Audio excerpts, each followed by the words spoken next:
Hello and welcome to Season 65 of the Dominion League. We are in the B Division and this is the feature game from my first match because I built a deck with an unorthodox draw card for the first time competitively. Let's have a look at the kingdom first. Notably, there are no plus actions in this kingdom. We have plus cards from Vault and Stowaway. We have gain from Blockade and plus buy from Rope and Nearby, and some trashing in Cemetery.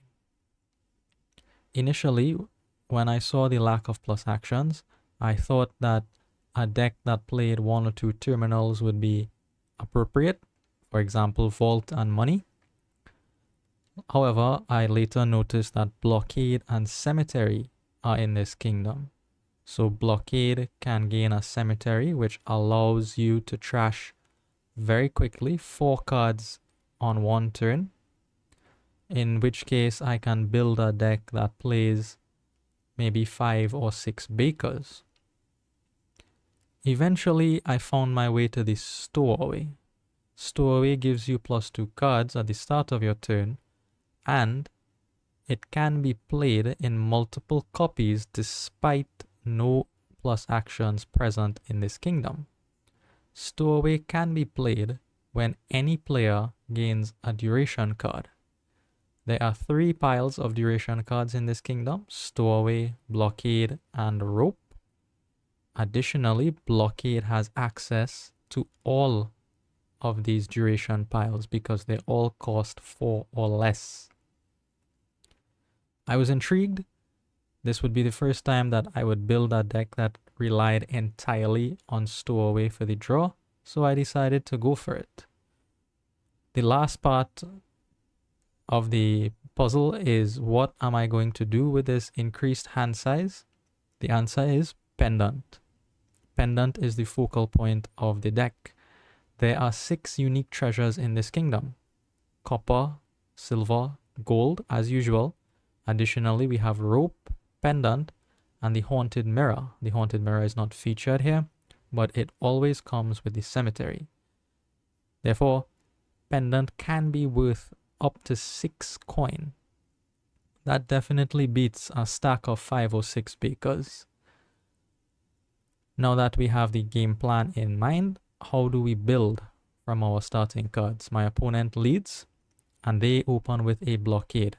As mentioned earlier, Blockade has access to important piles in this kingdom: Cemetery, Rope, other blockades, and Stowaway. I have 3-4. I chose to open with a Stowaway here. I decided against silver because I do not need the money to get any of the 5s immediately. Dependent will become useful later, not now. And Stowaway is the only source of draw in the kingdom. I think it is important to start in on that split as soon as possible. An alternative here was double Blockade. Instead, I opted for the Stowaway and the Blockade. My opponent agrees with me, and they also open with Stowaway and Blockade. Now their turn 3 was awful. They didn't buy or gain anything. However, what this means is it is very likely that my opponent has their Stowaway in hand. I have a Blockade. I can gain a duration card here at the risk of my opponent triggering their Stowaway. This is a question you would always have to ask yourself if Stowaway plays an important role in either your deck or your opponent's deck. Do you want to trigger your opponent's Stowaway? In this case, I said yes, because I felt gaining a second Blockade was worth giving them 2 cards. As it turns out, the Stowaway is not in their hand. The Stowaway is in the last 2 cards of their deck. They had an awful first shuffle, it seems. I gain a second Blockade. As mentioned, Blockade has access to the important piles, and I'd like to play, ideally, 1 Blockade per turn here. On 3, I gain a second Stowaway. My opponent now blockades a Rope. That will trigger my Stowaway. That goes into play, and they buy a second Rope. I draw up until the end of the deck because of the stowaway, and now this allows me a great opportunity to trash because of the increased hand size. I can clear 4 cards out of my hand, including 2 estates, and still have money left over for either a stowaway or a silver. At this point, I chose the silver over the stowaway. I was not confident in my deck's ability to get to 5 for pendant without that silver. Additionally, I would need the 1-of copy of silver to make my pendants worth more. Back to my opponent, they play their stowaway and they buy a second blockade. Luckily, again, triggers my stowaway, so I'll get 2 extra cards at the start of my turn here. I find my second blockade. This time I opt to trash once again. This time I get rid of the Haunted Mirror.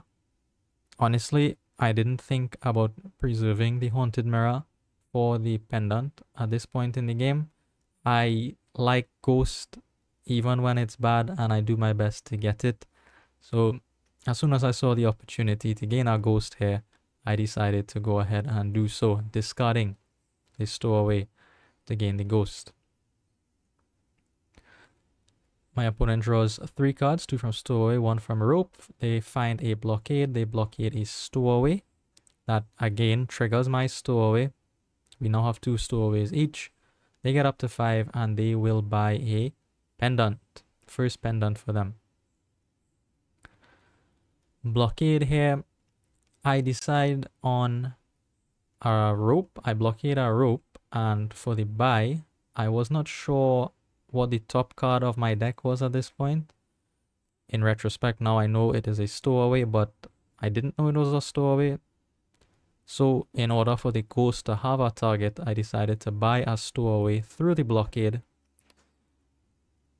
It means I gain a curse with the stowaway, but it should be fine. I have the ropes or other cemeteries to help clean up the deck here.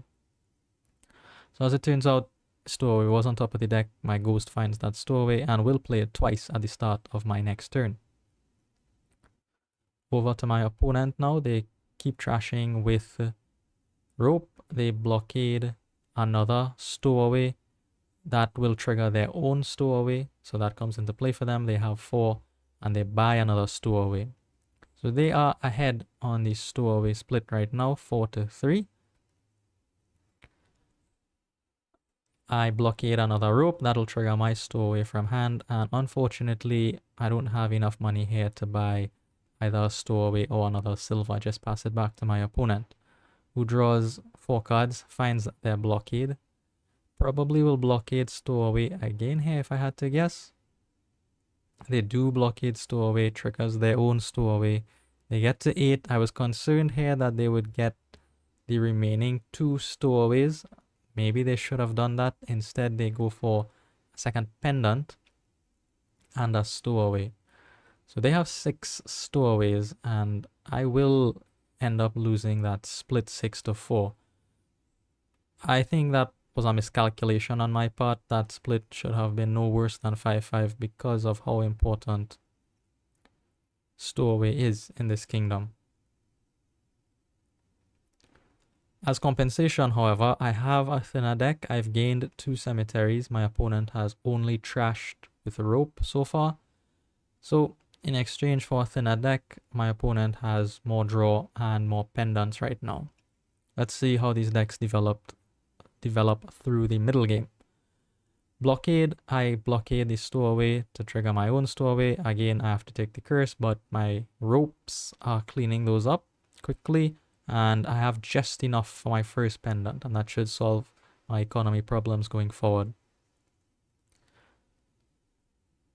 A heap of cards come in for my opponent. 4 of stowaways, sorry, and an additional 1 of the rope. They blockade another rope. Look at what they put into play. They gain the duration that allows them to stack 4 stowaways in play. It also triggers my 1, but I think 4 for them and 1 for me is still in my opponent's favor. And they keep buying ropes here. Stowaway draws first, blockade last, and then the rope can now decide on the bigger hand size. But the trash, obviously the curse goes away. Lucky to keep seeing my blockade here. I will blockade rope even though it's blockaded. I have to take the curse with it because I think that is the best duration card to gain now that the stowaways have emptied. I need to keep putting these stowaways in play, otherwise you don't have the big hand sizes to make the pendants worth a lot. Here I actually miss my silver, so I have quite a bit less money. However, I still have enough for a second pendant, and I know there's a stowaway in the top 2 cards, so the ghost will find that. Alright, now this is the scary part of the game. Look at my opponent's hand. They have their whole deck in their hand, 14 cards. Means the blockade is here, means they can keep going with this stowaway chain to keep having stowaways in play. Surprisingly here, they now opt for a cemetery. So they blockade the cemetery that trashes 4 coppers, and they play all of their money, which is 13 and 4 buys, an impressive amount. They gain the rope because the rope has to trigger their stowaways. Even though it comes with a curse, it's much more important to get your stowaways in play. So there's the rope, triggers my stowaway as well, and there's a province. Understandably so. Stowaways have finished, ropes are close to finishing, and we will both likely be gaining ropes or blockades to trigger our stowaways. And there are curses flying around every other turn or so. 3 piles are imminent, so I understand the province from my opponent there. Into the end game now. We get to draw a heap of cards. We get to draw all our cards. Great news for us. Blockade. Again, here, this is a rare case where all of my stowaways are in play. So there's no benefit to me gaining a duration card here. I have no stowaway to trigger. In fact, that could only help my opponent. So I will avoid the duration cards here and instead blockade a silver. I couldn't think of what would be a better blockade target, so I went for more money. And I come up with 14 and 3 buys. Now, despite having lost the stowaway split, the turns where the ghost finds the stowaway allows me to have turns comparable to my opponent's one, which is good for me. It allows me to stay in the game. I get a province and I get a gold. The gold was to help boost the value of the pendants. I'm not sure if another pendant was better there. So my opponent has 2 stowaways in play here, and how their deck fell out, it sort of happened that on one turn they'll have 2 stowaways and on the other turn they'll have 4 stowaways. So this turn will not be as good. It's still very good. They see their whole deck or almost all of their deck here. So they probably have all 4 stowaways. Blockade probably for rope. If I had to guess, yep, there's the rope and there are the 4 stowaways and one of mine. They don't have quite a bit of money though. They only have 8 coin. They missed one of their pendants. Unfortunately for them, the top card of their deck is a pendant. It is still enough for province, but I'm sure they would have preferred to have 5 more coins there. I draw once off the rope. I opt not to trash the copper here, but the second rope reveals the second copper in my deck, and I opt to trash that one. I only need the 1 copper to boost the pendant's value, and the difference here was between 18 and 17. Either way, the play was the same, double province, so I felt comfortable trashing the copper here. Blockade now. I opt to blockade a blockade to trigger my stowaways. I didn't get the rope because it comes with a curse, and now the deck is a bit bigger, so I'm not entirely sure or 100% convinced that I'd be able to trash that curse straight away. Also, gaining the rope and the curse there may make a 3 pile easy for my opponent, so I opted for the other duration card, the blockade, to trigger my stowaways. I trigger 2 of them. I don't think my opponent triggers any, and I have 17 2 buys. Lets me get the double province. That is quite a good turn, but that was a turn where Ghost helped me draw a few extra cards. Over to my opponent. Whole deck in hand, thanks to those 4 stowaways and ropes. Here they opt to blockade a cemetery. I was surprised. Again, I was expecting a rope to trigger their stowaways. Instead, they go for a cemetery. And they go for a province. And I thought rope now, surely. But no, it is a pure points play. A duchy. They go for a duchy just to overtake me in points here. So, critically, they have no stowaways in play right now. It's important to keep track of where your opponent's stowaways are, as well as your own. I get 4 cards from my stowaways. I get an extra card from the rope. Will not trash. And I have the blockade in my hand now. So, I have 2 stowaways here. I'd like to trigger those. At this point, because of the point situation, I feel comfortable here gaining the rope. I think I will be ahead at the end of my buy phase here, so I don't really have to fear a 3 pile. I know my opponent has no stowaways in play, so I run the risk of triggering some of their stowaways. As it turns out, they have 2 stowaways, but I needed to trigger both of my stowaways here because the ghost will not find any stowaways. All 4 of them are in play. The only other action card in my deck is a blockade, which the ghost will find. Now 10, I'm not going to buy a province, especially now that my opponent put 2 stowaways in play. That makes the game very easy for my opponent to win here. So instead, the play is going to be for 2 duchies, and then I pass it back to my opponent to see what they come up with. Another good thing with the ghost here is that it was able to skip over a heap of junk. It skipped copper, silver, province, cemetery, and only then found the blockade. Those cards would not have made for a good hand for me. So I at least have a chance now to see better cards. Okay, so I'm a little bit nervous to see whether or not my opponent can double province. They were close recently. I'm not sure how close they can get right now. I think I saw a maximum of 13 from them previously. They blockade cemetery here initially, but then think twice about it and decide to undo. When I saw them blockade the cemetery, I was more happy than worried. I thought, okay, there's no way you have a win there on the cemeteries, and if you blockade one, I definitely have a win on the cemeteries because I have a blockade in play that will get played twice because of the ghost. They take it back. They realize that's probably not the play. They don't have very much money at all. They are only able to afford a silver. And I have a rope coming in.